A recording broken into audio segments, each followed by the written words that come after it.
Hello everyone. दुपारची झोप झाल्यानंतर अवधूत किरकिर करतच उठलेला. त्यामुळे म्हटलं त्याच्यासोबत थोडा टाईम स्पेंड करावा. त्याच्यासोबत खेळून झाल्यानंतर त्याला पाठवलं खाली आणि मी आले किचनमध्ये. किचनमध्ये मी ही सगळी प्रिपरेशन करूनच ठेवलेली होती, कारण मला करायचा होता पिझ्झा.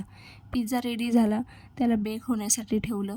मग सगळ्यांसाठी चहा पण ठेवला एका साईडला आणि नंतर पिझ्झा रेडी झाला. सगळ्यांना पिझ्झा देऊन झाला, सगळ्यांना खूप आवडला. सगळ्यांचं खाऊन झाल्यानंतर मी सुद्धा थोडासा ट्राय केला, तर खरंच एकदम मस्त झालेला पिझ्झा, एकदम परफेक्ट टेस्ट आलेली त्याला. त्यामुळे तो सगळ्यांनासुद्धा खूप आवडला. पिझ्झा खाऊन झाल्यानंतर मी रूममध्ये आले, कारण संध्याकाळच्या जेवणाचं जास्त काही टेन्शन नव्हतं, कारण सगळ्यांनीच पोट भरून पिझ्झा खाल्लेला.